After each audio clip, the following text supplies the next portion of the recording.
Halo Sobat Film, balik lagi bareng gue yang bakal nemenin kalian. Kali ini kita bakal ngebahas film jadul Indonesia. Apa kabar kalian hari ini? Semoga sehat walafiat ya. Pada kesempatan kali ini gue bakal ngebahas sebuah alur cerita film yang berkisah tentang perjuangan dan perlawanan seorang pendekar yang bernama Jaka Sembung terhadap para penjajah.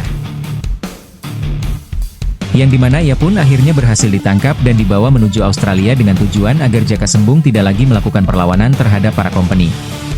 Dalam perjalanannya, sang kapten pun memberikan penawaran pada Jaka Sembung untuk bekerja sama dengan dirinya. Namun Jaka Sembung dengan tegas menolaknya karena ia tidak ingin menjadi pengkhianat bangsa.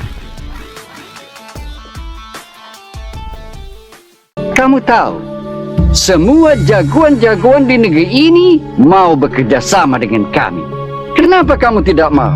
Wah, Romyong, apa sebenarnya kamu punya mau, Jaka?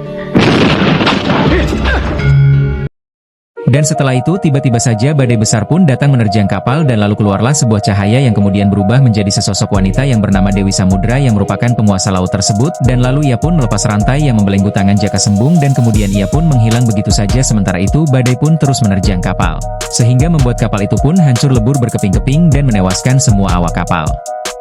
Sementara itu Jaka Sembung yang berhasil selamat dan terombang-ambing di lautan lepas akhirnya terseret arus ombak yang membawanya ke sebuah istana Dewi Samudra yang telah membantunya dari penyanderaan. Komplotan company bukan tanpa alasan Dewi Samudra membantu Jaka Sembung karena sang Dewi menyimpan hati pada sang pendekar. Kegagahan dan keperkasaan Jaka Sembung ternyata membuat sang Dewi tak kuasa menahan gairahnya yang tengah membara. Ia pun terus menggoda dan merayu Jaka Sembung dengan ajian kuda-kudaan liar pemikatnya. Namun setelah berbagai cara dan upaya telah dilakukannya, Jaka Sembung sama sekali tidak tergoda, dan karena hal itu tentu membuat sang Dewi terlihat sangat kecewa.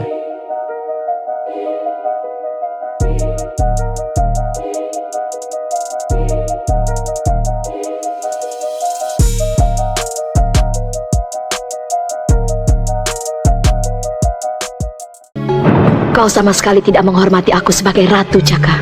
Maaf, bukan aku tidak menghormati seorang ratu. Aku menghormati semua orang, apalagi dia seorang wanita. Tapi kalau kau tidak bisa menghormati dirimu sendiri dengan mengumbar birahi, bagaimana aku bisa menghormatimu?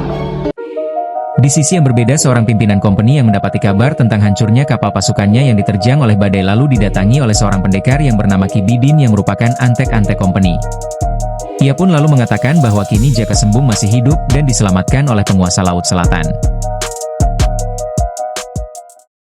Meskipun kapal Tuan yang membawa Jaka Sembung hancur diserang badai dan hilang di tengah lautan, tapi masih ada penguasa Laut Selatan yang menolong Jaka Sembung untuk kembali menghancurkan benteng ini.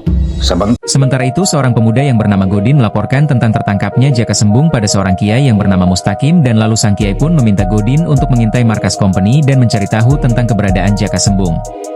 Sementara Jaka Sembung akhirnya dibebaskan oleh Dewi Samudra, namun sebelum sang Dewi melepaskannya ia pun meminta untuk ehem yang pertama dan yang terakhir kalinya, dan kemudian sang Dewi pun berjanji akan membantu Jaka Sembung untuk melawan para company.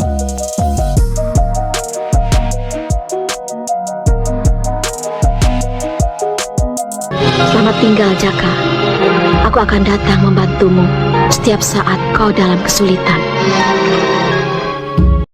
Di sisi yang berbeda, Ki Bidin sedang melakukan sebuah ritual untuk membangkitkan jasad seorang pendekar yang bernama Ki Jongrang dengan tujuan untuk menyatukan kekuatan mereka agar bisa mengalahkan Jaka Sembung. Sementara Godin yang tengah menyusup masuk akhirnya tertangkap basah oleh para penjaga, namun beruntung ia pun berhasil kabur dan bertemu Jaka Sembung yang baru saja dibebaskan oleh Dewi Samudra. Jaka Sembung pun lalu pergi menuju pesantren untuk menemui Kiai Mustaqim, dan lalu ia pun menceritakan semua kejadian yang tengah menimpanya. Sementara pimpinan company meminta Ki Bidin untuk mencari tahu tentang penyusup yang masuk ke markas mereka.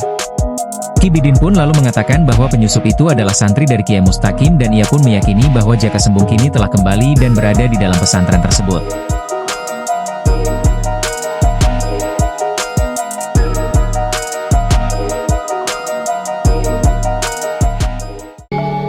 Apa kamu orang sudah dapat tahu tentang bajingan yang menyelusup semalam? Tapi saya yakin, itu orangnya Kiai Mustaqim dari pesantren. Hingga pada keesokan harinya Jaka Sembung pun mendapati sebuah kabar dari Godin yang mengatakan bahwa pasukan company datang dan menghabisi nyawa seorang santri untuk mencari tahu tentang keberadaan dirinya. Mendengar kabar itu, Jaka Sembung pun lalu pergi menuju pesantren yang dimana ia akan membalas perbuatan keji yang telah dilakukan oleh para company. Dari mana mereka tahu bahwa saya berada di sini? Mereka akan menerima pembalasan yang setimpal. Jaka Sembung dan Godin pun akhirnya kembali menyusup masuk ke dalam markas company, namun lagi-lagi kedatangan mereka diketahui oleh para penjaga, dan karena hal itu Godin pun harus mendapati luka tembak yang melukai bagian tangannya. Sementara Ki Bidin yang mengetahui kedatangan Jaka Sembung lalu membangkitkan jasad Ki Jongrang untuk menangkapnya, namun kesaktian si Jaka yang di atas rata-rata mampu menghancurkan kesaktian Ki Jongrang dengan sangat mudahnya.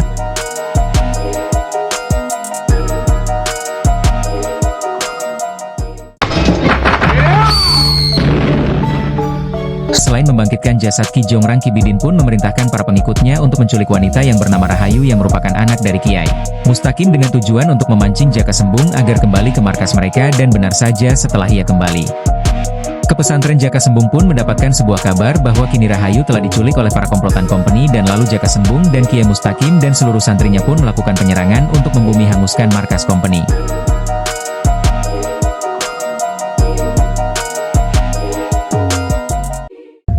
Saya akan mencoba masuk dari samping. Kalau nanti terdengar ada tembakan, Pak Kiai boleh menyerang. Hati-hatilah. Jaka Sembung pun akhirnya berhasil menyelamatkan dan membebaskan Rahayu, namun aksinya diketahui oleh para penjaga, dan karena hal itu Jaka Sembung pun harus berhadapan dengan Ki Bidin dan kedua anak buahnya. Sementara Kiai Mustaqim memimpin para santri untuk menyerang semua para prajurit company, Ki Bidin pun lalu memberikan sebuah penawaran pada Jaka Sembung untuk mau bekerja sama dengan dirinya. Namun lagi-lagi Jaka Sembung dengan tegas menolaknya, dan hingga pada akhirnya pertarungan antara mereka pun tak bisa terhindarkan.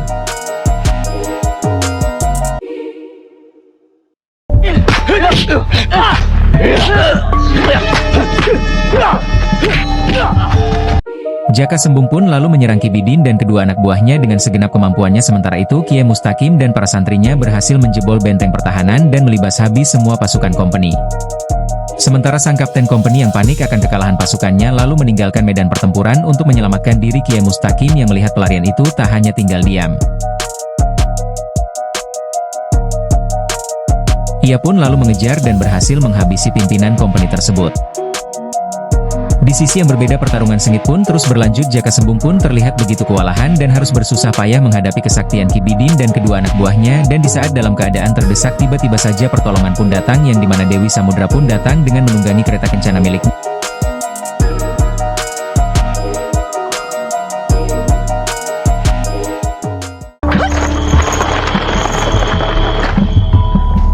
Melihat kesempatan itu, Jaka Sembung pun lalu menyerang dan berhasil melumpuhkan kedua anak buah Ki Bidin.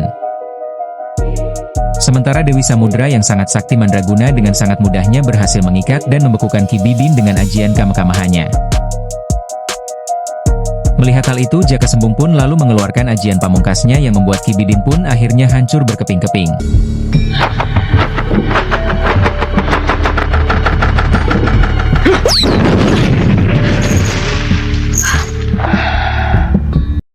Di sisi yang berbeda, para prajurit company yang tersisa lalu mengeluarkan dan mengarahkan sebuah meriam pada Jaka Sembung dan Dewi Samudra.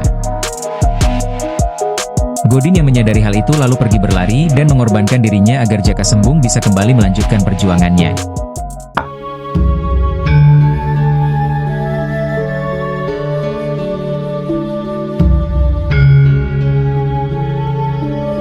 Oke Sobat Film, gak kerasa ya kita udah ada di penghujung cerita. Sekian dulu video alur cerita film jadul yang berjudul Jaka Sembung Naik Ojek alias Jaka Sembung Dinaiki Dewi Samudra. Terima kasih buat kalian yang sudah menonton. Kalau menurut kalian gimana? Coba tulis di kolom komentar. Dan jangan lupa juga buat like video ini kalau kalian suka. Share ke teman kalian. Dan tentunya subscribe channel Serempiti Film supaya gak ketinggalan cerita-cerita film seru lainnya. Sampai ketemu lagi di alur cerita film berikutnya.